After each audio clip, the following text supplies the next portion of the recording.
Welcome students. व्याख्याता नगरी निकाय 2017 क्वेश्चन पेपर के सॉल्यूशन में आप सभी का स्वागत है। आज के लेक्चर में हम क्वेश्चन नंबर 79 से आगे प्रोसीड करेंगे। देखिए क्वेश्चन आपको दिया गया है cos inverse x minus cos inverse y by two is equal to alpha.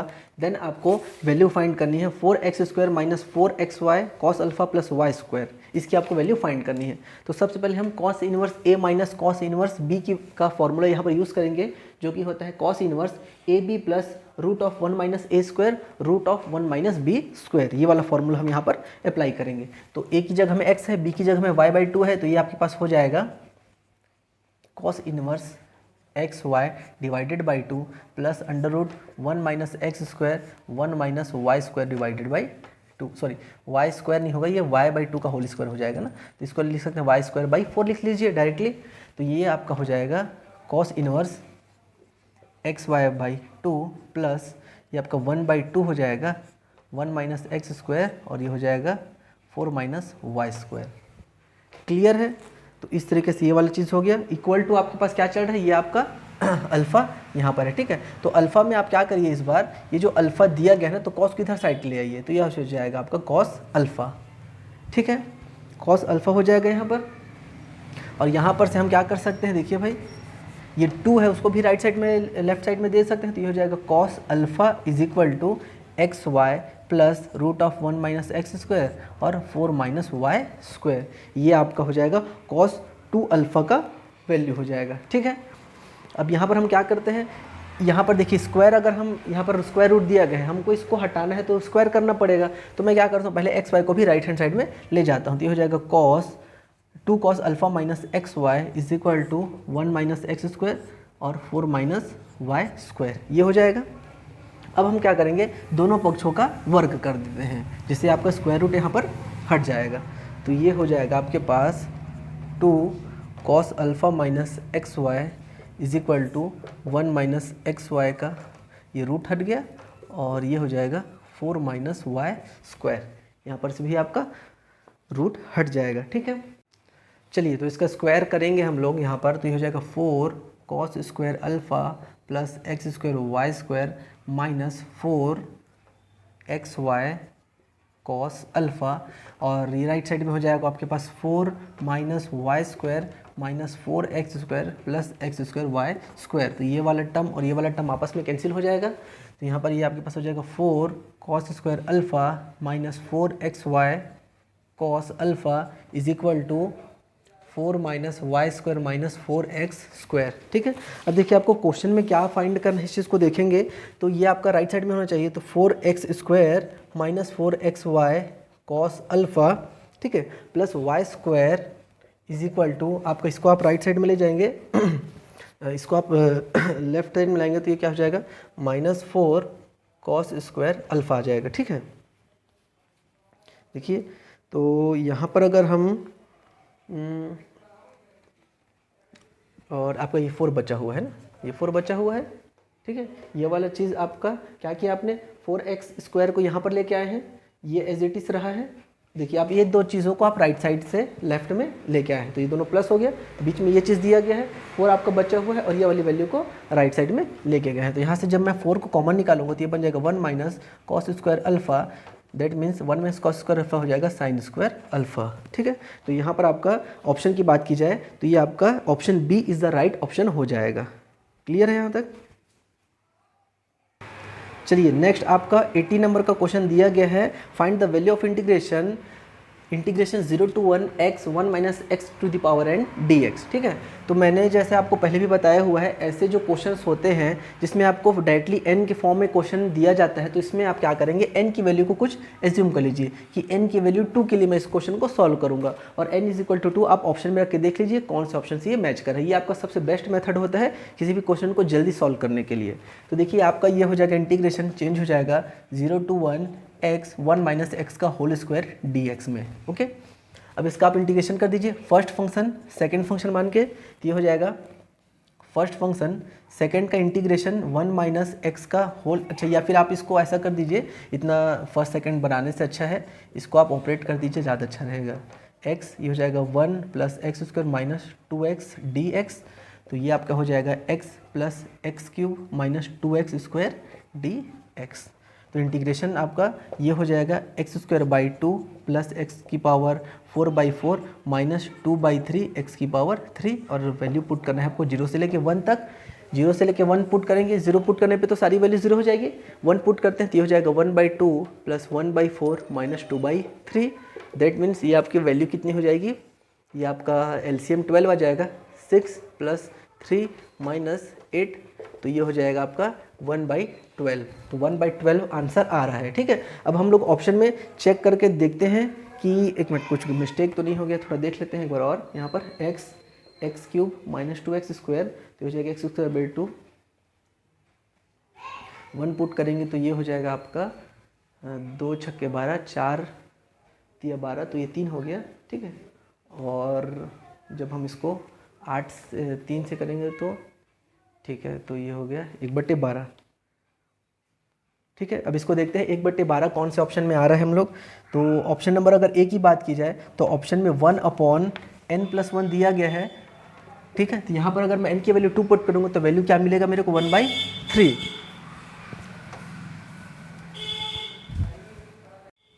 चलिए, तो आपके पास अब 1/12 आंसर आया है, तो अब उसको ऑप्शन मैच करके देखते हैं कि कौन से ऑप्शन में ये आएगा 1/12। तो अगर मैं ऑप्शन ए की बात करूं तो यहाँ पर n की वैल्यू 2 रखने पर मेरे पास वैल्यू 1/3 आएगी। इसका मतलब ये तो आपका रॉन्ग आंसर हो गया। ठीक है, बी ऑप्शन की बात की जाए तो यहाँ पर 1/2 रखने पर ये 1/4 आ रहा है, ये भी ऑप्शन गलत हो गया। सी ऑप्शन देखिए आपके पास दिया गया है 1/n+1 मतलब 3 माइनस 1/4, तो ये आपके पास क्या आ जाएगा 1/12। तो आपका C option is a right option हो जाएगा। अगर आपको डाउट है तो आप डी ऑप्शन को भी चेक कर लीजिए, तो ये आपके पास आ जाएगा 1/3 प्लस 1/4, दैट मीन्स ये आ जाएगा आपका 7/12। तो आपके पास डी ऑप्शन भी आपका गलत हो जाएगा। ठीक है, तो यहाँ पर सी ऑप्शन आपका करेक्ट आंसर हो जाएगा। और देखिए, अगर कभी भी ऐसे क्वेश्चन में आपको कन्फ्यूजन है कि क्या मैंने इस क्वेश्चन को सही बनाया है कि नहीं, n=2 के लिए क्या पता सही हो जा रहा है, तो n= आप 3 भी पुट कर सकते हैं। ठीक है, तो ऐसा अगर आपको मन में डाउट है तो 2-3 मल्टीपल पॉइंट्स रख के आप उसको चेक कर सकते हैं। ठीक है, चलिए नेक्स्ट 81।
चलिए नेक्स्ट क्वेश्चन आपके पास दिया गया है 82 नंबर का क्वेश्चन। आपके पास यहाँ पर त्रिभुज के वर्टेक्स दे दिए गए हैं, शीर्ष आपको दे दिया गया है और त्रिभुज का क्षेत्रफल फाइंड करना है।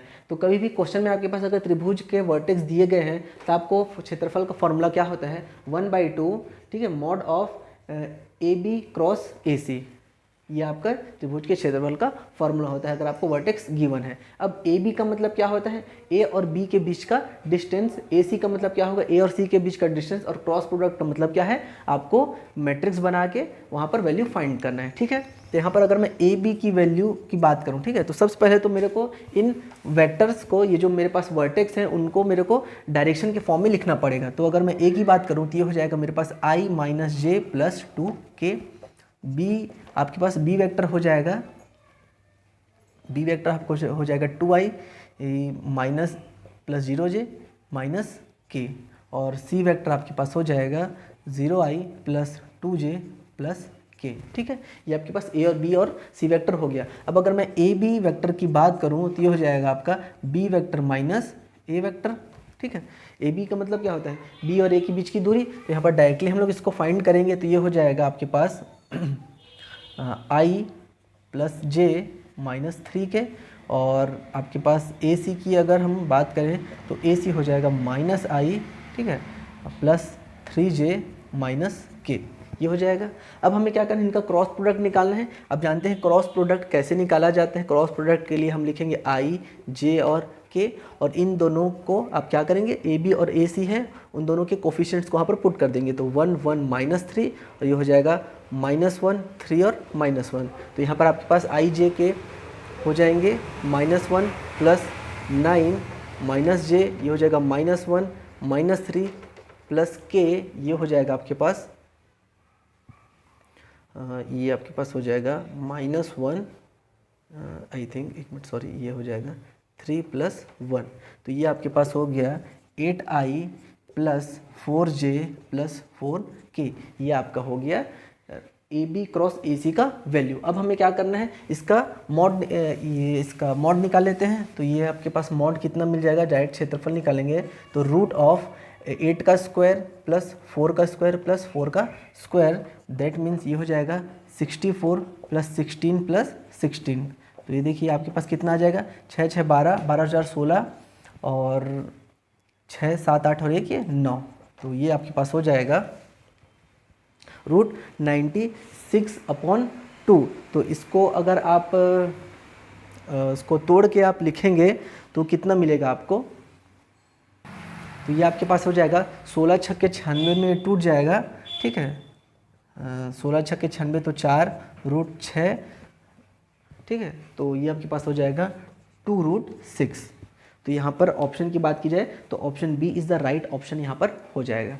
क्लियर है भाई। यहाँ पर तो ध्यान रखेंगे, कभी भी मैट्रिक्स बोल रहा हूँ सॉरी, ये त्रिभुज में कभी भी आपको अगर वर्टेक्स दिए जाए तो वर्टेक्स में आप क्या करेंगे, वर्टेक्स से आप उसको वेक्टर में चेंज करेंगे, ए बी क्रॉस ए सी निकालेंगे। तो ए बी का मतलब क्या होगा, ए और बी के बीच का डिस्टेंस, ए सी मतलब ए और सी के बीच का डिस्टेंस, सिंपली माइनस करके आपको निकालना है, और फिर क्रॉस प्रोडक्ट को आपको इस प्रकार से मैट्रिक्स बना के सॉल्व करना है, और फिर उसका आप क्या करेंगे, आपका उसका मॉड कर लेना है। मॉड कर लेंगे तो ये वाले फिर मेथड से आपका फाइनल आंसर आ जाएगा 2 रूट 6। ओके, चलिए 85 नंबर का क्वेश्चन आपके पास गिवन है, a is equal to 4x plus 2 2x minus 3x plus 1। ये आपका एक सिमेट्रिक मैट्रिक्स है, तब आपके पास x की वैल्यू क्या होगी, ये क्वेश्चन में आपका पूछ रहा है। देखिए आप जानते हैं कोई भी सिमेट्रिक मैट्रिक्स अगर है तो उसका स्ट्रक्चर कैसा होता है, a b b a, है ना भाई, sorry a b b c, ये आपके सिमेट्रिक मैट्रिक्स का आपका स्ट्रक्चर होता है, जहाँ पर आपके पास ये जो आपके पास A12 और A21 की जो पोजीशन है वो दोनों इक्वल होनी चाहिए। तो आपको क्या करना है, इस जो गिवन मैट्रिक्स है उसमें इन दोनों वैल्यूज़ को आपको इक्वल ले लेनी है। तो ये क्या हो जाएगा, x plus 2 is equal to 2x minus 3। तो यहाँ पर आपके पास क्या आ जाएगा, 2x x को उधर लेके जाएंगे तो ये हो जाएगा 2x minus x is equal to 2 plus 3, that means x is equal to 5। तो x की वैल्यू जब आप इस मैट्रिक्स में 5 पुट करेंगे तो ये आपके पास मिलेगा 4 7, ये हो जाएगा 7 और ये हो जाएगा आपका 6। अब आप देख रहे हैं ये जो मैट्रिक्स है वो आपका सिमेट्रिक मैट्रिक्स में चेंज हो चुका है। सो इस क्वेश्चन का करेक्ट ऑप्शन हो जाएगा ऑप्शन नंबर सी। क्लियर है। अब देखिए इस क्वेश्चन में और क्या पूछा जा सकता था, इस क्वेश्चन में ये पूछा जा सकता था कि अगर स्क्यू सिमेट्रिक मैट्रिक्स है तो फिर इसके पास क्या प्रॉपर्टी होंगी। ठीक है, तो यहाँ पर क्या होता है, ये दोनों जो पोजीशन है उन दोनों का साइन आपका अपोजिट होता। तो इस तरीके से कोई सा भी क्वेश्चन आपको दिया गया है तो आपको कोशिश करना है कि उस क्वेश्चन से और कितने प्रकार के क्वेश्चन पूछे जा सकते हैं, ये आपको थोड़ा सा कोशिश करना है समझने का। ठीक है, चलिए नेक्स्ट आपका 86 नंबर का क्वेश्चन में पूछा जा रहा है कि निम्नलिखित में से अवकल समीकरण के घात एवं कोटि समान होंगे। ठीक है, तो यहाँ पर बोल रहा है कि ऑर्डर और डिग्री कौन सा डिफरेंशियल इक्वेशन ऐसा है जिसका ऑर्डर और डिग्री इक्वल होंगे। ठीक है, तो सबसे पहले हम देखते हैं ऑर्डर और डिग्री मतलब होता क्या है। ऑर्डर का मतलब क्या होता है, कोई भी इक्वेशन में, डिफरेंशियल इक्वेशन में जो फंक्शन है वो सबसे ज़्यादा टाइम डिफ्रेंशिएट हुआ है। ठीक है, सबसे ज़्यादा बार फंक्शन जो ऑपरेट होता है वो आपका कहलाता है ऑर्डर। जैसे कि इस वाले डिफरेंशियल इक्वेशन को आप देखेंगे तो यहाँ पर ये जो y फंक्शन है वो एक बार डिफ्रेंशिएट हो रहा है, यहाँ पर 3 बार डिफ्रेंशिएट हो रहा है और यहाँ पर 2 बार डिफ्रेंशिएट हो रहा है। तो मैक्सिमम टाइम कितनी बार डिफ्रेंशिएट हुआ, ये 3 बार डिफ्रेंशिएट हुआ है, तो ये आपका हो जाएगा ऑर्डर। ठीक है, ये आपका हो जाएगा ऑर्डर।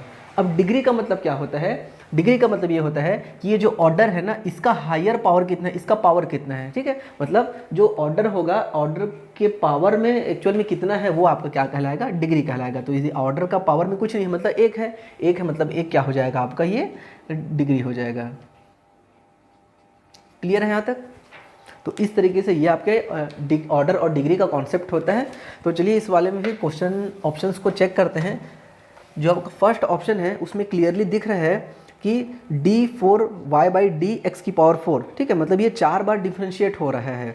तो यहाँ पर फर्स्ट ऑप्शन में ऑर्डर कितना हो जाएगा, ऑप्शन ए की बात की जाए, यहाँ पर ऑर्डर लिख लेते हैं, यहाँ पर डिग्री लिख लेते हैं। ठीक है, तो ये फर्स्ट जो ऑप्शन है उसका ऑर्डर 4 है और 4 उसके पूरे का घात कितना है, 1 है। तो ऑर्डर 4 है, डिग्री 1 है, तो ये तो आपका इनकरेक्ट ऑप्शन हो गया।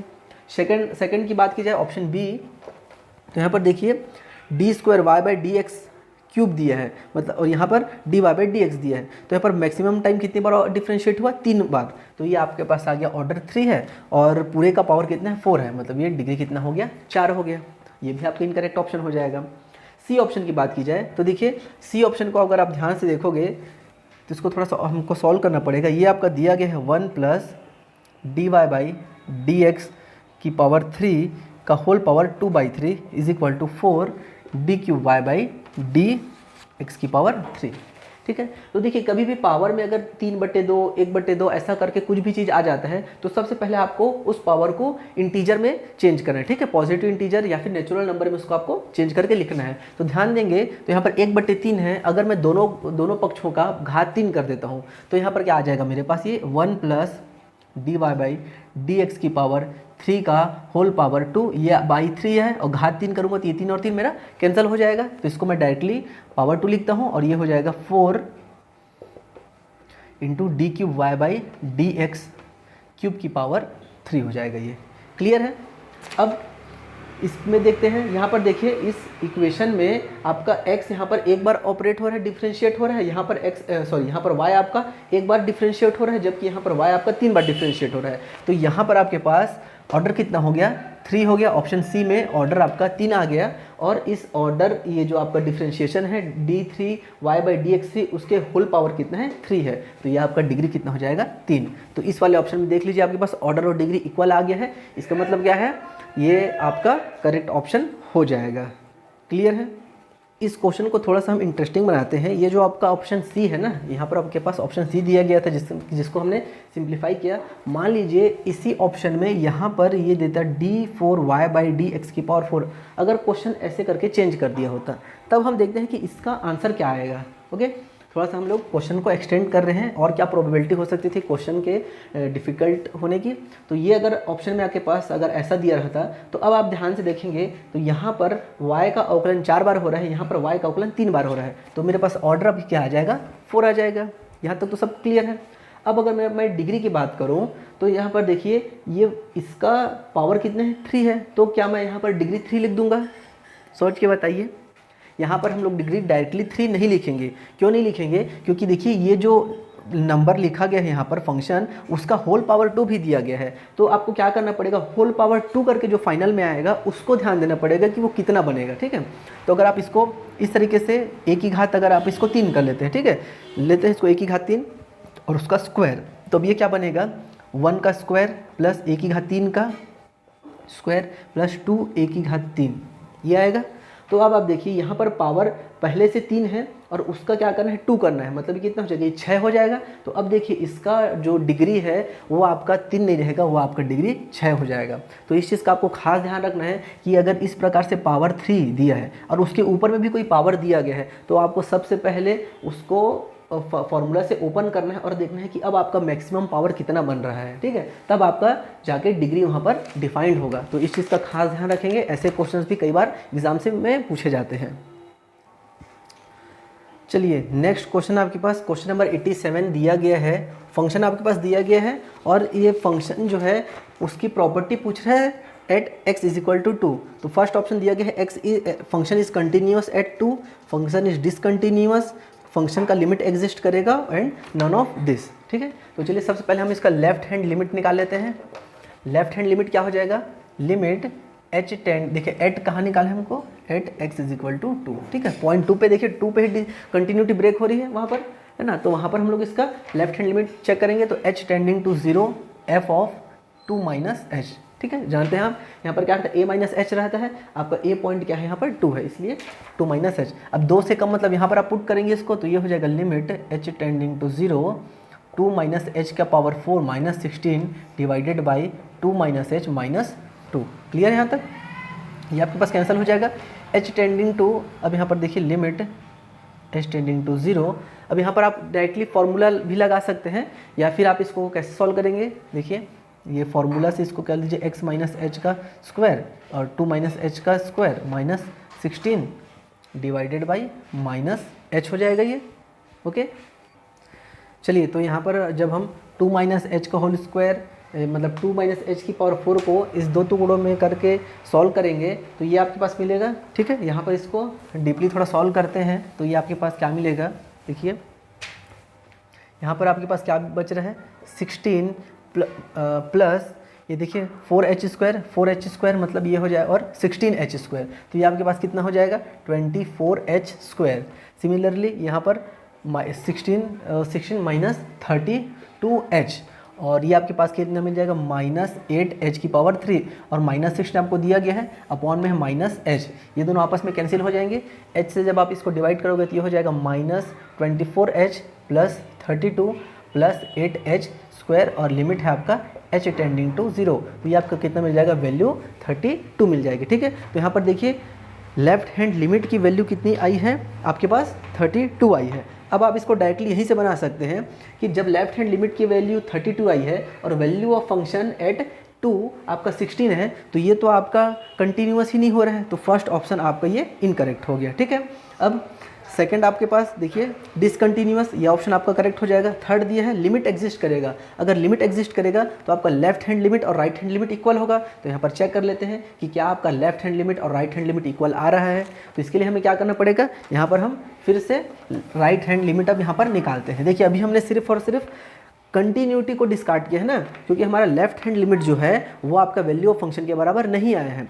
सी ऑप्शन आपके पास बोर्ड है लिमिट एग्जिस्ट कर रहा है, लिमिट आपका 16 आएगा, इसका मतलब क्या है आपका लेफ्ट हैंड लिमिट और राइट हैंड लिमिट इक्वल आएगा और वो 16 आएगा। अच्छा यहाँ से तो ये भी डिस्कार्ड हो गया, क्योंकि अगर ये चीज़ आपको दी गई है limit x tending to 2 f of x is equal to 16, इसका मतलब क्या है कि LHL लेफ्ट हैंड लिमिट आपका 16 आ रहा है और राइट हैंड लिमिट भी आपका 16 आ रहा है। तो लेकिन अभी तो हमने निकाला है कि लेफ्ट हैंड लिमिट आपका 32 आ रहा है, तो आपका सी ऑप्शन भी इनकरेक्ट हो जाएगा।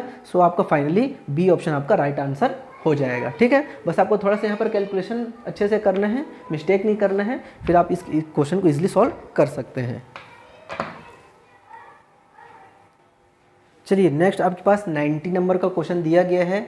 If 1 omega and omega square are the cube root of unity, then आपको ये डिटरमिनेंट की वैल्यू फाइंड करनी है। तो देखिए जो क्यूब रूट ऑफ यूनिटी होता है 1 ओमेगा और ओमेगा स्क्वायर, तो इसमें क्या रिलेशन होता है आपको पता होगा।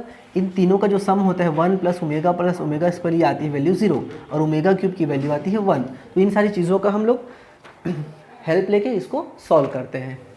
तो देखिए आपके पास ये क्या दिया गया है, यहाँ पर हम डायरेक्टली आप इसको डिटरमिनेंट निकाल लीजिए। तो ये आपके पास हो जाएगा 1 इंटू ओमेगा की power 3n minus 1 minus omega की पावर n, ये हो जाएगा ओमेगा की पावर 2n माइनस ओमेगा की पावर 2n प्लस ओमेगा की पावर 2n, और ये हो जाएगा ओमेगा की पावर n माइनस ओमेगा की पावर 4n हो जाएगा, ओके।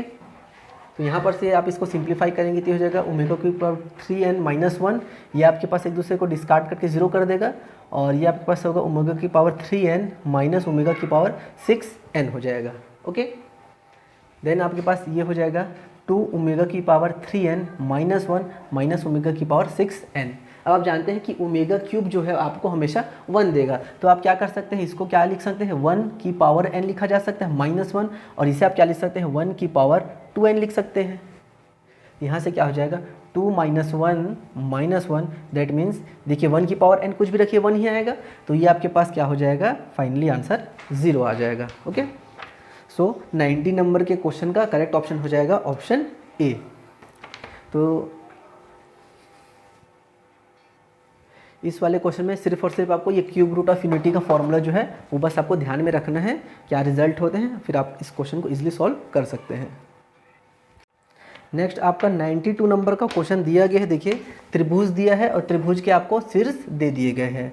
शीर्ष में क्या दिया है आपका 2 1 5 2 और 3 4, और ये बोल रहा है कि इसका केंद्रक क्या होगा। ठीक है, तो केंद्रक निकालने का आप जानते हैं डायरेक्ट फॉर्मूला होता है, किसी भी त्रिभुज के अगर आपको वर्टेक्स दिए गए हैं तो केंद्रक का मान क्या होगा, आपका केंद्रक के मान में क्या करना है, फर्स्ट जो कोऑर्डिनेट है उन सबको ऐड करिए, 3 से डिवाइड कर दीजिए, और सेकंड जो टपल है उन सबको आप ऐड करिए और 3 से डिवाइड कर दीजिए, आपका केंद्रक निकल जाएगा। तो केंद्रक कितना हो जाएगा यहाँ पर 2 + 5 + 3 divided by 3, 1 + 2 + 4 divided by 3, that means ये आ जाएगा ये 10/3, और ये हो जाएगा 7/3।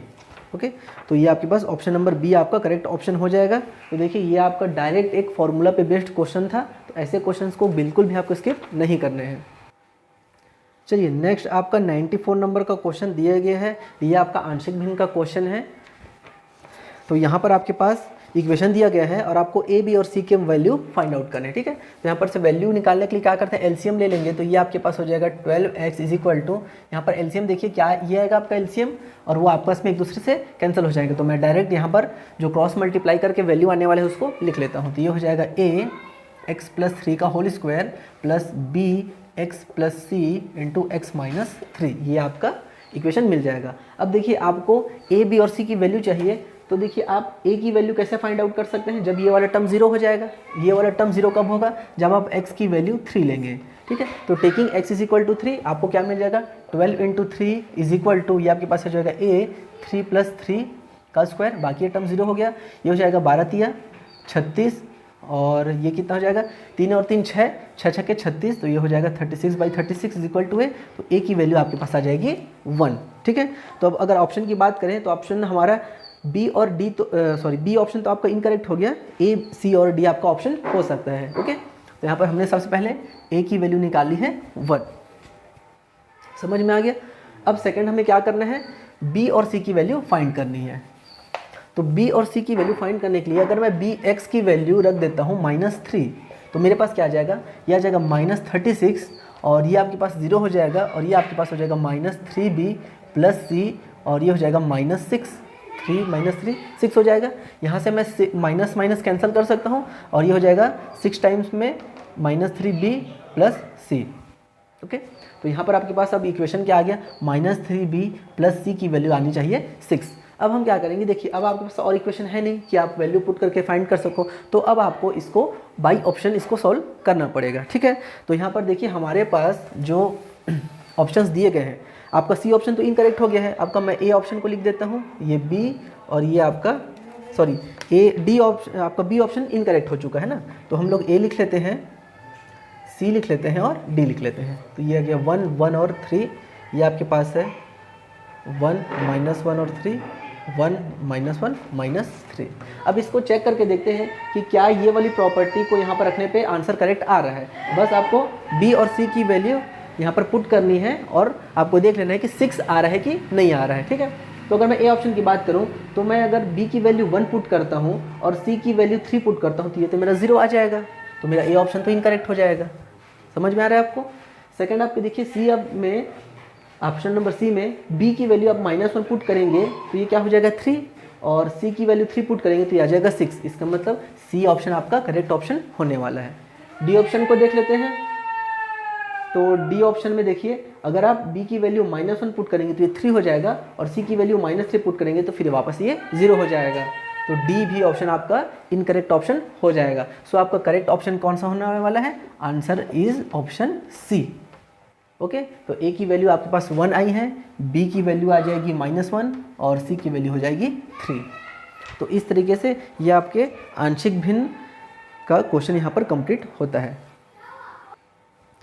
नेक्स्ट आपका 97 नंबर का क्वेश्चन दिया गया है, given function x is equal to log x divided by x का अधिकतम मान क्या होगा। ठीक है, इसका लोकल मैक्सिमम वैल्यू हमको फाइंड करना है। तो इसका मेथड क्या होता है, फंक्शन को सबसे पहले आपको एक बार डिफ्रेंशिएट करना है, डिफ्रेंशिएट करके रूट निकालना है। ठीक है, और रूट निकाल के वो जो रूट आएंगे उनको फंक्शन में आपको पुट करना है, वो आपका बता देगा कौन सा वैल्यू मैक्सिमम होगा। तो डिफ्रेंशिएट करेंगे तो देखिए, डिफ्रेंशिएट करने के लिए आपके पास अंश और हर का फॉर्मूला लगाएंगे। तो आप लिखेंगे हर अंश का अवकलन माइनस अंश हर का अवकलन 1 हो जाएगा, और नीचे में क्या हो जाएगा, x का स्क्वायर। तो ये आपके पास क्या मिलेगा, 1 minus log x divided by x square. इसको आप 0 से इक्वेट करेंगे, 0 से इक्वेट करने पे 1 minus log x is equal to 0 आ जाएगा, और यहाँ पर से लॉग x की वैल्यू क्या आ जाएगी, 1। लॉग x की वैल्यू 1 कब आती है, x इज इक्वल टू ई पे। तो आपका यहाँ पर रूट क्या निकला, x इज इक्वल टू ई आपका फंक्शन का रूट निकला। ठीक है, अब इस x वैल्यू को अगर मैं फंक्शन में डाल दूंगा, ठीक है, तो मेरे को क्या मिलेगा, मैक्सिमम वैल्यू मिल जाएगा। तो यहाँ पर अगर मेरे को मैक्सिमम वैल्यू चाहिए तो ये क्या हो जाएगा, देखिए सिर्फ x की एक ही वैल्यू आई है, तो यहाँ पर कन्फ्यूजन वाला बात ही नहीं है, डायरेक्ट इसको पुट कर देंगे। अगर x की एक से ज़्यादा वैल्यू आती तो फंक्शन में पुट करते और देखते कि कौन सा वैल्यू बड़ा आ रहा है, फिर वहाँ पर वो मैक्सिमम मिनिमम का चीज़ कंप्लीट हो जाता है। ठीक है, तो यहाँ पर देखिए, आप यहाँ पर फंक्शन में रखेंगे f ऑफ e, तो ये होगा log e divided by e। आप जानते हैं log e की वैल्यू 1 होती है, तो ये हो जाएगा f ऑफ e की वैल्यू हो जाएगी 1/e। तो यहाँ पर देखिए वैल्यू ऑफ जो लोकल मैक्सिमा कितना आएगा, 1/e आने वाला है। सो आपका करेक्ट ऑप्शन सी हो जाएगा। ठीक है, तो यहाँ पर ध्यान देंगे भाई, बहुत बार मिस्टेक ये होता है कि जो हम x की वैल्यू निकालते हैं ना, उसी को समझ लेते हैं कि वो लोकल मैक्सिमा है या लोकल मिनिमम है।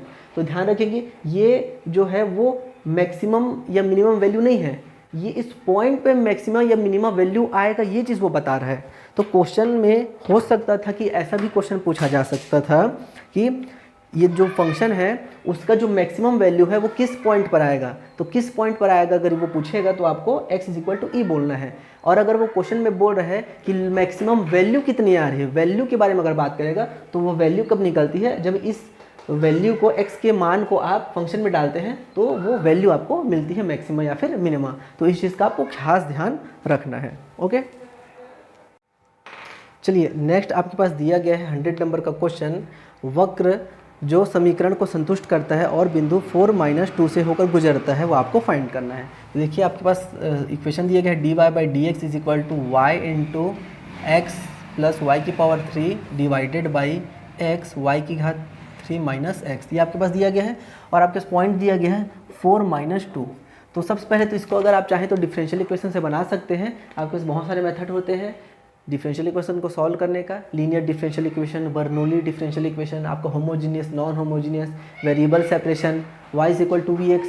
तो मैं इसको y is equal to V X से सॉल्व कर रहा था, लेकिन मेरे से ये सॉल्व हुआ नहीं, तो फिर मैं इसको एक दूसरे मेथड से भी सॉल्व करने की कोशिश किया हूँ।